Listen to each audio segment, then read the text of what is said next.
4 sin h inverse x plus c. 11th question వచ్చేసి cos h x plus integral cos h x plus 1/√ x² plus 1 dx x belongs to R.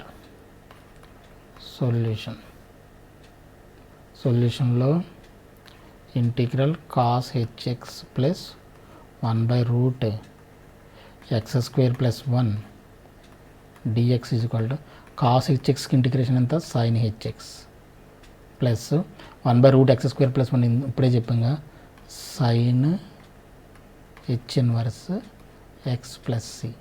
This is the answer. ఇది 11th question. అది 12th question.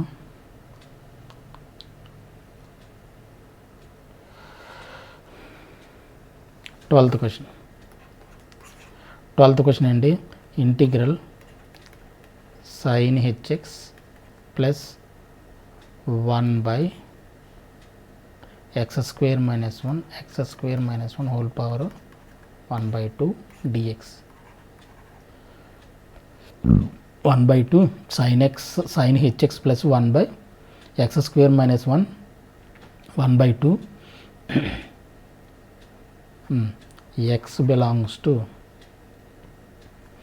I subset of -∞ to -1 union 1 to ∞. ఇది condition. ఓకేనా. ఇది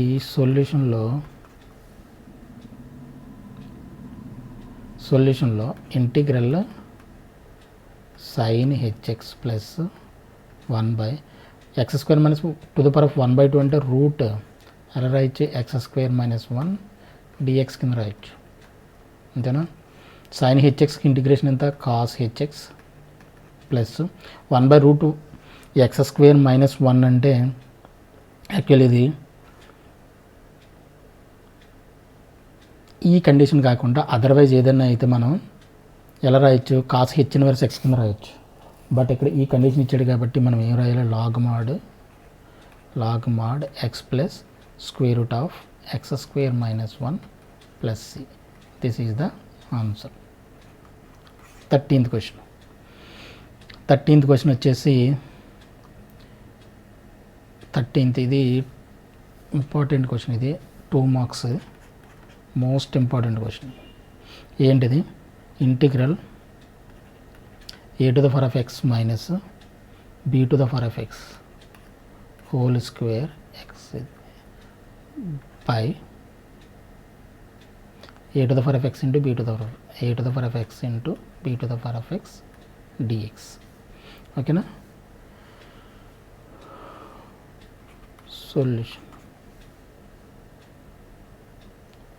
సొల్యూషన్లో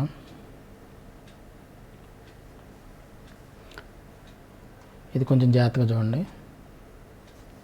integral a⁴x minus b⁴x whole square by a⁴ into b⁴ dx is equal to ఇది a - b whole square formula ఉంది కదా. a - b whole square అంటే a² - b².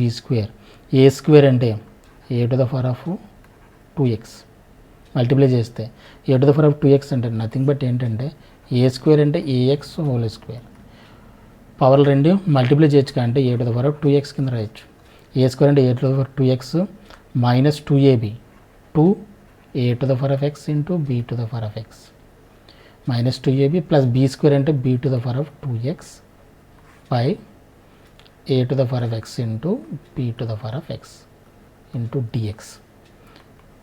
Integral ఇప్పుడు మనం సెపరేట్ చేసేయండి a⁴x by a⁴x into b⁴x dx minus 2a⁴x into b⁴x by a⁴x into b⁴x ప్లస్ ఇంటిగ్రల్ ఇది ఇంటిగ్రల్ b⁴x by a⁴x into b2. ఇది ఇంపార్టెంట్ క్వశ్చన్ కాబట్టి స్టెప్ బై స్టెప్ మళ్ళీ కొంచెం క్లియర్గా ఎక్స్ప్లెయిన్ చేస్తాను, జాగ్రత్తగా చూడండి. A to the power of x పైకి వెళ్తే ఏమవుతుంది, a to the power minus x. A to the power of 2x minus a to the power of x అంటే 2x మైనస్ ఎక్స్ అయిపోతుంది. అంటే అది a to the power of x by పైన ఏమవుతుంది, a to the power of x by b to the power of x d x minus a to the power of x b to the power of x రెండు cancel అయిపోతాయి కదా, 2 constant కాబట్టి 1 into t x plus ఇది b to the power of పైకి వెళ్ళింది అనుకోండి, b to the power of x b to the power minus x అవుతుంది. అంటే 2x మైనస్ ఎక్స్ ఎంత అవుతుంది, ఎక్స్ అంటే be to the power of x b to the power of x by కింద a to the power of x d x. A to the power of m by b to the power of m అంటే a by b whole to the power of m అని రాయొచ్చు by the property exponential properties ఇవన్నీ. A by b whole power x d x minus 2 ఇంటికి 1 integral plus b by A whole power x dx. ఇక్కడ కూడా integral అయ్యండి. Right, జాగ్రత్తగా చేయండి, జాగ్రత్తగా. ఇది టోటల్గా constant to the power of x ఉంది. A to the power of ఎక్స్కి ఇది మొత్తం ఏ అనుకున్నాం అనుకోండి, a to the power of ఎక్స్కి ఇంటిగ్రేషన్ అంతా మనకి a to the power of x by log a. అంటే ఇక్కడ ఏ ప్లేస్లో ఉంది, ఏ బై బై ఉంది కాబట్టి a to the power of x by log A by B. Formula a to the power of x formula use చేసాం ఇక్కడ minus integral 1x ఇది ఇక్కడ రాద్దాం, చివరిలో రాద్దాం. దీనికి B by A whole power X log B by A minus 2 into 1 DX, 1 DX అంటే X కదా, 2 into X 2x plus C. ఓకేనా. ఇప్పుడు ఈ రెండింటిని మనం a by b whole power X by log A by b, ఈ రెండింటిలో మనం ఒకదాన్ని కామన్ తీయాలంటే దీన్ని కూడా ఏ బై బి ఫార్ములా ఉంది కదా, ఇది ఏ బై బిలో తీసుకొచ్చేయాలి. ఒకసారి రివర్స్ చేసామనుకోండి ఏమవుతుందంటే ఒక మైనస్ బయటకు వస్తుంది బై లాగ్ ప్రాపర్టీ. అంటే దీన్ని ఎలా రాయొచ్చు అనమాట, minus B by A whole power X by log A by B. ఇది ఏ బై బి, ఇది ఏ బై బి, ఇది బి బై ఏ ఉంది ఇందాక. దీన్ని ఏ బై బి ఫార్ములా రాసుకోవాలంటే ఏం చేయాలంటే ఒక మైనస్ని మనం బయటికి తీసుకొచ్చామనుకోండి, ఒక లాగ్ ప్రాపర్టీ అది ఒక మైనస్ని బయటికి తీసుకొచ్చేస్తే ఏమవుతుందంటే ఆటోమేటిక్గా దీని ఆర్గ్యుమెంట్ ఏమవుతుందంటే ఫ్లిప్ అయిపోతుంది. అర్థమైందా. దానికి సంబంధించి మనకి కొంచెం క్లారిటీ కావాలంటే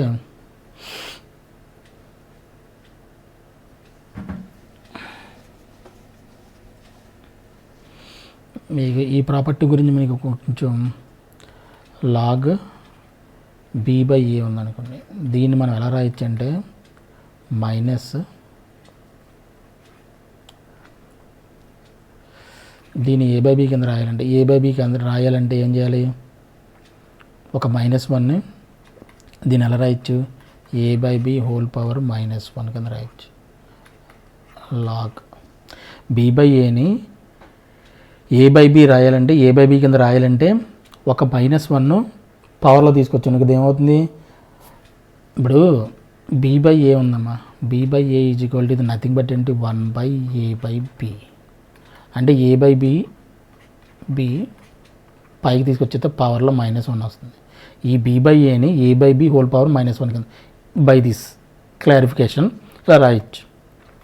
ఈ పవర్లో -1 ఉన్నప్పుడు ఏమవుతుందంటే పవర్ కాబట్టి log for example a to the power of m అనుకోండి, ఈ పవర్లో ఉన్నది ఏముంటుంది ఎం లాగ్ ఏ అయిపోతుంది.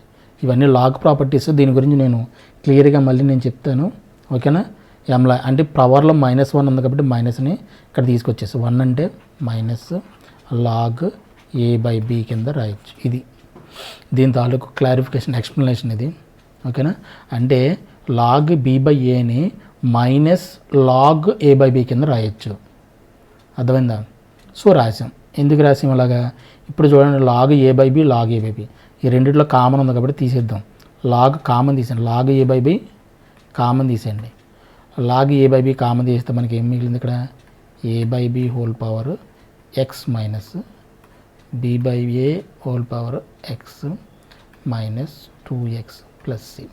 ఇది ఏం లేదు, అలా వదిలేసిన ఇబ్బంది లేదు, కానీ బట్ ఏంటంటే ఆన్సర్ ఈ విధంగా ఇచ్చాడు కాబట్టి ఆ ఆన్సర్ని మనం మ్యాచ్ చేయాల్సిన అవసరం ఉంటుంది కాబట్టి ఆ విధంగా మనం రాసాం. Okay, this is the question number 13. Question number 13.